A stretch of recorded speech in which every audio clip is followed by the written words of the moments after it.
These challenges, in our opinion, seem to have overwhelmed our security institutions. The governors are supposed to be the state security officers of their state. There is need for us to at least engage the traditional rulers. We need to do something about our porous borders.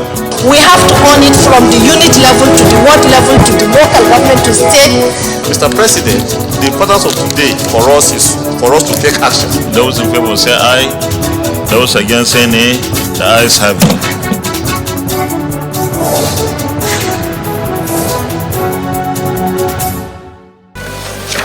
NCDC has clearly refused to follow this directive. Senate laments failure of NCDC to relax COVID-19 protocols, even with global reduction of the disease. We are fully committed and in support of the total positive impact of the aviation industry. And Senate Committee on Aviation assures of support for the nation's aviation industry for economic growth. Welcome to another episode of Inside the Senate. In this week's episode, we bring you a review of some of the activities that took place in the Senate before its recess, amongst which is the position of the Senate on the relaxed COVID-19 protocols. We also have a report on the interaction between the Senate Committee on Aviation and some of the agencies and an institution under its purview. Welcome to Inside the Senate. I am Hussaina Amina Aboki, your regular anchor. I will be back after this short break with detailed reports. Please stay tuned.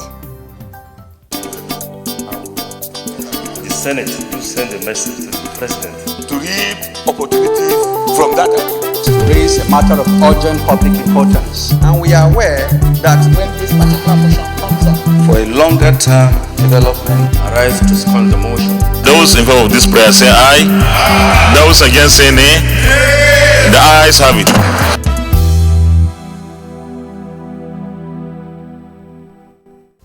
Welcome back. One of the matters attended to by the Senate before its New Year break was a complaint raised by the chairman, Senate Committee on Tertiary Health, on the refusal of the Nigerian Center for Disease Control (NCDC) to obey a post-COVID-19 directive, which provides that passengers coming in or going out of Nigeria no longer require COVID-19 protocols, alongside the conduct of the polymerase chain reaction (PCR) test before they embark on their journeys. The PCR is a test carried out to detect the presence of a virus in humans, in this case the COVID-19 virus. Coming under personal explanation, the chairman, Senate Committee on Tertiary Health, Senator Yahya Oloriegbe, informed the Senate that following the drastic reduction in COVID-19 cases worldwide, the federal government, through the Presidential Steering Committee on COVID-19, reviewed and relaxed all travel protocols occasioned by the pandemic. In the same vein, he added, the Nigerian Civil Aviation Authority (NCAA), in a memo dated 12 December 2022, also stated that the PCR test, alongside the online completion of the NCDC travel form through their portal by their passengers, are no longer required due to the low level of the pandemic over a long sustained period of time. He, however, lamented that the NCDC has everly remained adamant in its refusal to obey these directives. NCDC has clearly refused to follow this directive. They still insist that incoming passengers to Nigeria must complete the COVID-19 protocol forms online through their portal. This has been reflected as several passengers that are coming at the point of their departure are being asked whether they have completed this travel permission form. Passengers have been continuously harassed by the officials at our international airport. Mr. President, this must stop forthwith, as the government has already made the statement on what should happen. Matters under personal explanation are not open to debate. However, the following resolutions were adopted. Urge all relevant agencies to immediately revert to the new post-COVID-19 protocols as issued by the Presidential Steering Committee on COVID-19. Urge the NCDC to close their portal and inform all airlines that there is no need for passengers to complete any form online while coming to Nigeria. And urge ports officials not to demand for COVID-19 forms from passengers at their point of entry into Nigeria. We will now open our notebook to examine the procedures for the passage of a bill into law. Stay tuned for the details.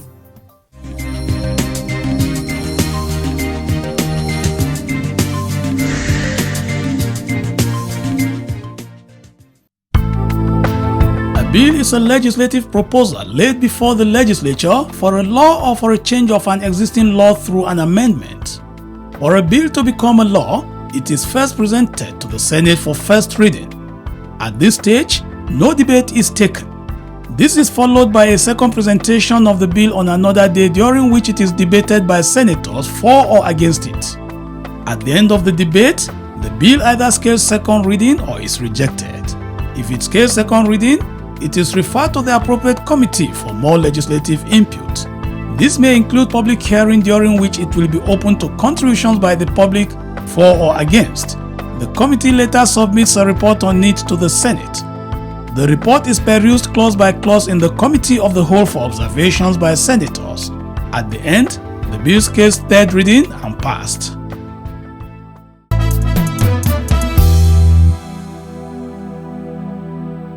Welcome back. The Conference Committee report on the third reading and passage of the National Senior Secondary School Commission Act 2004, Repeal and Reenactment Bill 2022, was also considered before the Christmas and New Year break. Reports on this, alongside others, are compiled and presented from our studio. According to stakeholders at the public hearing that led to the passage of the bill by the Senate, the whole objective of the bill revolves around the establishment of a commission that will supervise, enhance and develop senior secondary education the same way bodies like the Universal Basic Education Commission, UBEC, National Board for Technical Education, MBTE, National Universities Commission, NUC, amongst others, were established to develop primary and junior secondary education, technical education, and universities education respectively. The bill was passed by the Senate on Tuesday, the 20th July 2022, while the House passed its version on Tuesday, the 29th of November 2022, all of which came with some differences. As a result, the need arose to constitute a conference committee to harmonize the differences. Having done this, the report was laid and presented on behalf of the chairman, Senator Ibrahim Gaidam, by one of the committee members, Senator Degi Eremio. The conference committee considered and harmonized the differences in the bill clause by clause, and do recommend that the report be approved. Accordingly, the question was put and the report was approved. Those in favor say aye. Those against say nay. The ayes have it. When signed into law by the President, the new commission would, amongst other things, be mandated to formulate policy guidelines for the operation of senior secondary education in Nigeria, prescribe and enforce the national minimum standards for senior secondary education program in Nigeria, present programs and reports on the implementation of senior secondary education in Nigeria to the President through the Minister of Education, identify interventions in the provision of senior secondary education facilities in Nigeria, as well as manage the National Senior Secondary Education Commission Fund. Still before the recess, the Senate also considered the Federal College of Education Karim Lamido Taraba State Establishment Bill 2022, sponsored by the Deputy Minority Leader, Senator Isa Shaibulau. The objects of the college, as outlined in the bill, among others, include to encourage the advancement of learning to all persons without distinction of race, creed, sex, or political conviction, to develop and offer academic and professional programs leading to the award of certificates, first degrees, postgraduate research, diploma and higher degrees, with emphasis on planning, developmental and adaptive skills in education technology, applied sciences, agriculture, commerce, arts and social sciences, humanities, management, and applied professional discipline.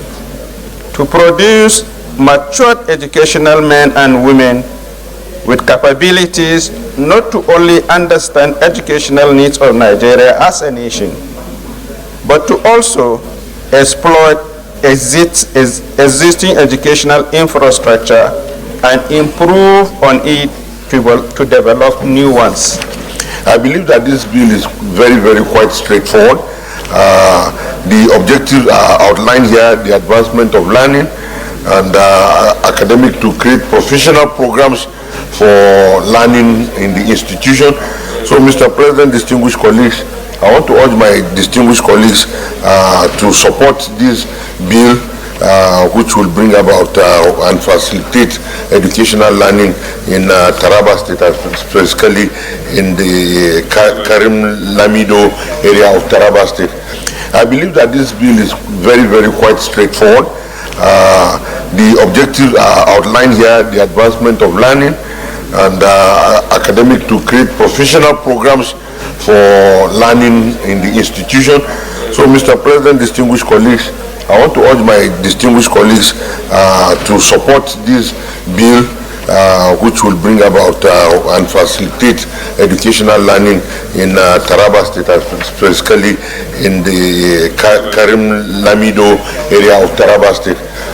Mr. President, distinguished colleagues, with these few remarks, let me say that I urge my colleagues that we do support this bill for second reading, and if possible send it to the appropriate committee so that they can carry out the legislative action as deemed necessary fit. Mr. President, I would like to say that Karim Lamido is a locality that has linkages with Adamawa and Gombe states.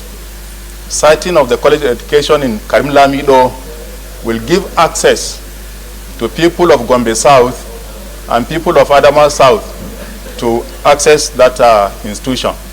We are in the era of knowledge, and we need qualified teachers to teach our children in both primary and secondary schools. So this bill is very critical, as are all bills having to do with education. I would like to also make a call, or repeat a call I've made before on this floor, that because of the critical role of education and the need to train teachers, qualified teachers to man our primary and secondary schools, I call on the federal government as a policy to establish a federal college of education in each of the 109 senatorial districts of this country. I want to add that the number of students coming from our secondary schools is becoming too enormous. The reason is not far-fetched. You will recall that several private secondary schools are being opened almost on a yearly basis. It means that we need more tertiary institutions. So whatever we can do to establish more tertiary institutions to absorb this growing population of secondary school leavers is very important, especially these days when a secondary school leaver don't have opportunity of securing any job. A bill for an act to establish the Federal College of Education, Karim Lamido, Taraba State, and for other related matters 2022, second reading taken. The bill scaled second reading and was referred to the Senate Committee on Tertiary Education and TED Fund to report back soonest. Also presented for first reading before the Senate recessed were the following bills emanating from the House of Representatives: Federal College of Nursing and Midwifery, Akunanu, Enugu State Bill 2022. Federal University of Agriculture, Umbaka, Nkanu East, Enugu State Bill 2022, as well as Chartered Institute of Economists Establishment Bill 2022. Also, two bills which were sponsored by senators scaled first reading. They are Institute of Companies and Commercial Accountants of Nigeria Establishment Bill 2022, sponsored by Senator Sadiq Suleiman, as well as National Directorate of Employment Act Amendment Bill 2022, sponsored by Senator Thompson Sekibo.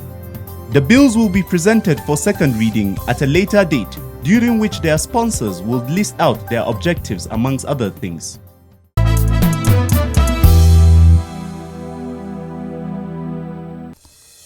You are watching Inside the Senate. We will now move to the committee room to bring a report on the maiden meeting held by the new leadership of the Senate Committee on Aviation and the Minister of Aviation, Senator Hadi Sirika, alongside heads of some agencies under its purview. The report is compiled and presented from our studio. The concession of 4 international airports. Giving the reason for the meeting in a welcome address, the committee chairman, Senator Biodun Olujimi, said it was to rub minds with various stakeholders of the industry on how to move the sector forward. This session is specifically scheduled for the drivers in the aviation sector to rub minds on how to move the industry to a greater height that will culminate in the socio-economic growth of Nigeria. As elected members that hold the mandate of our various constituents, we are fully committed and in support of the total positive impact of the aviation industry. As collaborators, we are deeply committed to achieving a huge economic transformation despite the current economic and insecurity challenges that have greatly affected the industry. The Minister of Aviation, Senator Hadi Sirika, responded with briefs on the planned concession of 4 international airports in Nigeria, second runway of the Nnamdi Azikiwe International Airport, alongside the establishment of an aviation and aerospace university, amongst other things. We have the outline business case ready, and we would soon announce winners of the concession of the airports in all the airports. The agro-allied cargo facilities, some of them are ready for commissioning as we speak. The MRO also, we've developed the OBC, we found the partners, we are on our way to getting the full business case approved by FAC. On the second runway, we're happy to announce that the contract has been awarded and the contractor has mobilized to site. And with their usual support, it is our intention, and we hope we achieve this, that before the end of this administration, we should be able to deliver that runway, God willing.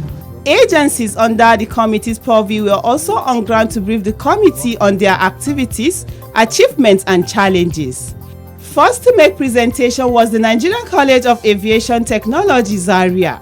Director of the college, Captain Abdusalam Muhammad, expressed gladness at the passage of the act establishing the college and its subsequent transmission to President Muhammadu Buhari for assent. He spoke further on some of the training facilities provided to the college by the Buhari administration since its inception in 2015. From the beginning of this regime, we've received 2 Diamond NG-42 and 6 Diamond 40 NG aircraft. We have a Boeing 737 full flight simulator, courtesy of this regime, Boeing 737 NG integrated procedural trainer, and the building of the Boeing itself. Provision of office accommodation at the flying school, rehabilitation of underground tank, and installation of Jet A1 disposition pump. Computer numeric control, mechanical workshop equipment.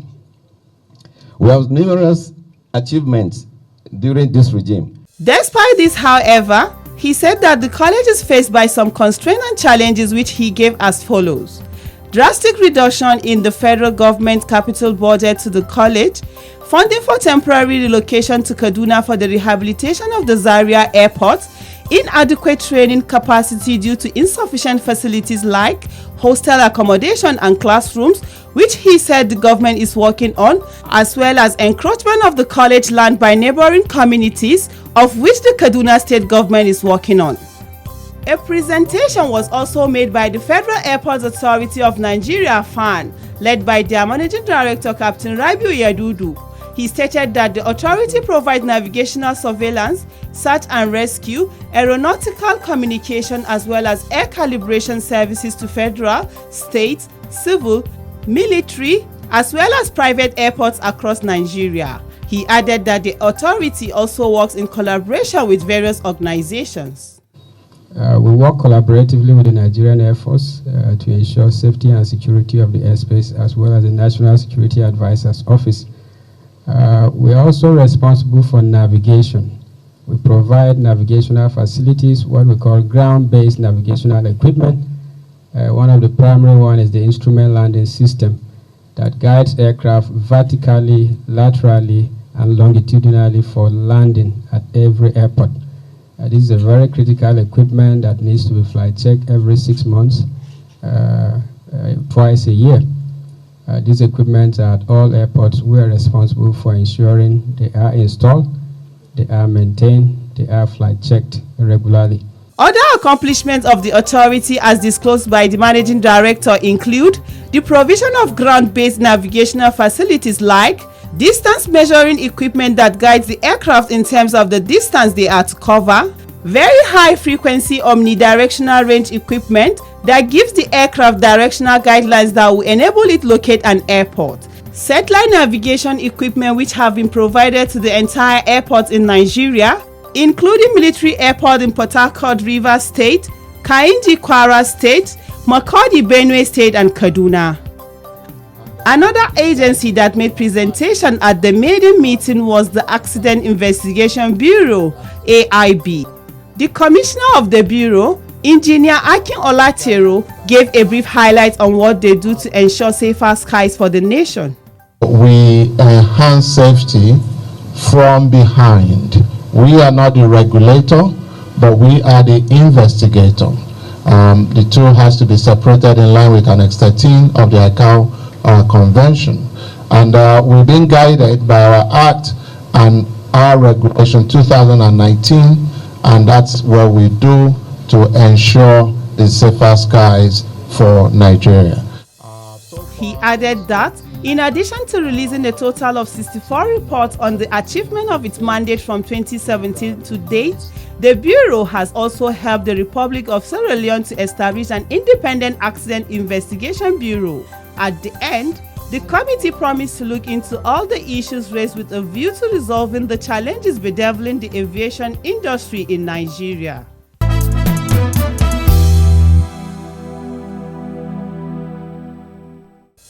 That's it from the committee room. Coming next is the profile segment. Stay tuned for our Senator of the Week.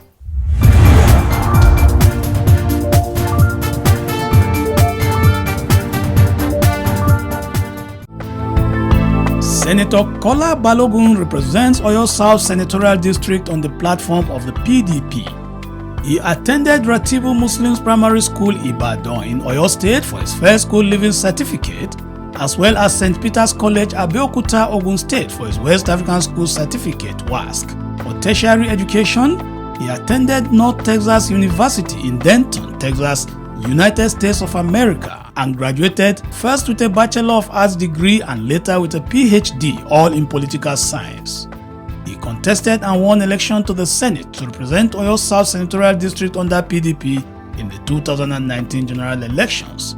Senator Kola Balogun is a member of several committees of the Senate, and his legislative interests are education, industrial development, and agriculture.